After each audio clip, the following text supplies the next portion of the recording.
22. Makaabia mängud on täies hoos ning nii kohalikud kui ka turistid saavad vaadata, kuidas parimad juudisportlased igas vanuses osalevad enam kui 40 spordialal. 8000 sportlast enam kui 40 riigist esindavad oma delegatsioone, kusjuures suurimad rühmad on teinud palverännaku kaugelt Argentiinast, Brasiiliast, Mehhikost ja loomulikult USA'st, kus on 900 sportlast, sealhulgas ka meie järgmine külaline. Palun tervitage Maja Greenbergi, kes võistleb alla 17-aastaste jalgpalliturniiril ning on samuti pärit Los Angelesest.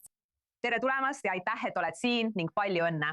Aitäh, et mind kutsusite. Nii et ma tahan jõuda sinu senise kogemuse juurde, aga sinu taust on nii huvitav. Sa oled 17-aastane ja suhtud jalgpalli väga tõsiselt. Sa oled ründaja. Klubi meeskonnad, keskkool. Kas see on olnud sinu elu juba väga noorest east peale, et sa teadsid, et sul on potentsiaali nii kaugele jõuda? Jah, ma olen seda spordiala teinud võib-olla 5. eluaastast saadik, alates sellest ajast, kui mu isa mind selle spordi juurde viis. Ma proovisin ka teisi spordialasid, aga ma tulin alati tagasi jalgpalli juurde, see on tõesti minu kirg. Ja ma olen töötanud selle nimel, et jõuda kõige konkurentsitihedamale tasemele ja mulle on kogu see kogemus siiani väga meeldinud. Noh, ma tean ka, ma ei tea, kuidas see teistes osariikides on, aga isegi kui jalgpall ei ole Ühendriikides kõige populaarsem spordiala, siis tüdrukute seas see on. Näiteks on tüdrukutele jalgpallis väga hästi korraldatud sporditegevus. Kas sul siis oli nii annet kui ka soovi seda nii kaugele viia? Või oli see lihtsalt midagi, millega sa sündisid ja kõik treenerid ütlesid kogu aeg jätka? Ma arvan, et pidin silmitsi seisma paljude raskustega, et jõuda sinna, kus ma olen. Ja ma arvan, et pidin sellega silmitsi seisma, et jõuda väga konkurentsitihedale tasemele. Aga jah, ma arvan, et sul peab kindlasti olema tahtmist ja kirge selle spordiala mängimiseks, kuna nii paljud tüdrukud proovivad samuti seda spordiala mängida. Nii et sa võistled paljude erinevate inimestega, kes on pärit erinevatest taustadest ja erinevatest riikidest. Seega ma arvan, et sul peab olema see kindel kirg, et jõuda kõige konkurentsitihedamale tasemele. Nüüd siin olla on väga põnev. Ma olin koos teiega avamistseremoonial. Su tiimikaaslastega peab see ju päris kummaline olema. Olümpiamängudel vähemalt harjutate koos, aga siin visatakse sind lihtsalt teiste andekate noorte naiste sekka ja te peate proovima olla meeskond, kuigi te kõik ei tunne üksteist. Jaa. Kuigi me kohtasime võib-olla alles nädal tagasi, sobisime omavahel väga hästi. Me õppisime, kuidas nii väljakul kui ka väljaspool väljakut omavahel hästi klappida. Ja meie jaoks on oluline, et me kõik saaksime ka väljaspool väljakut hästi läbi. See teeb mängimise natuke lihtsamaks. Ja ma arvan, et mängude käigus oleme õppinud, kuidas saavutada parim meeskonnatöö ning kuidas tagada, et kõik oleksid kaasatud ja kõik oleks korras. Ja meie jaoks on see lihtsalt parim kogemus. Jah, pärast seda oleme sõbrad kogu eluks. Selles pole kahtlustki. Räägi, kuidas teil läinud on? See on olnud imeline kogemus. Ma osalesin ka Loving Lebanon Makaabi mängudel 2 aastat tagasi, aga kuna see toimub sel aastal Iisraelis, teeb see selle 10 korda paremaks. Ma kohtun nii paljude erineva taustaga inimestega. Mängud on tõesti lõbusad, väga võistluslikud, kõik elavad kaasa. See on lihtsalt olnud imeline kogemus tutvuda kõigi erinevatest riikidest pärit inimestega ja luua sidet oma tiimi tüdrukutega. Ja.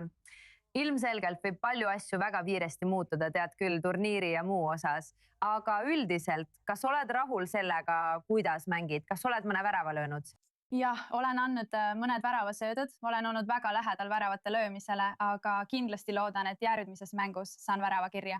Ja meil on olnud tõesti hea meeskonnatöö. Ma arvan, et jõuan sinna üsna varsti ja lihtsalt me oleme väga hästi mänginud. Ja loodetavasti hoiame seda taset ja moraali üleval, et ehk jõuame finaali.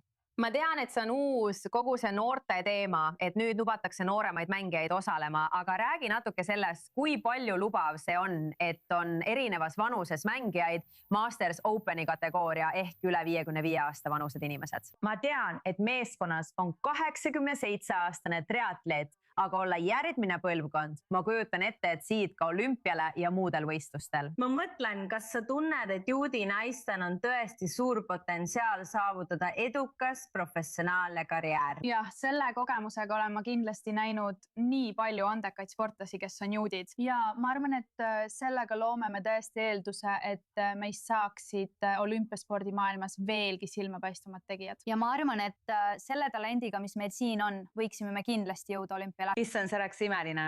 Nüüd, isiklikul tasandil oled sa saanud teiste noorte naiste eestkõnelejaks. Me teame, kui suur on see surve. Siis on veel akadeemiline surve, sotsiaalmeedia, surve kehakaalu ja välimuse pärast ning kõik muu. Räägi meile oma kogemusest ja mõnest terviseprobleemist, sest sa kulutad palju kaloreid ja pead tõesti vormis püsima.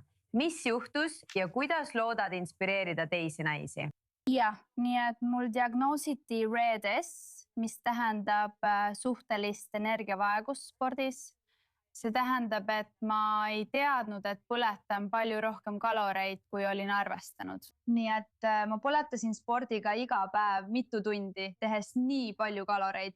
Ja ma lihtsalt ei saanud aru, kui palju mul tegelikult oli vaja süüa, et kogu selle tegevusega sammu pidada. Ja nii langes mu pulss 30-ndatesse. Ma ei teadnudki seda. Lihtsalt sellepärast, et ma käisin korra arsti juures, ma ei teadnudki, et mul olid sümptomid.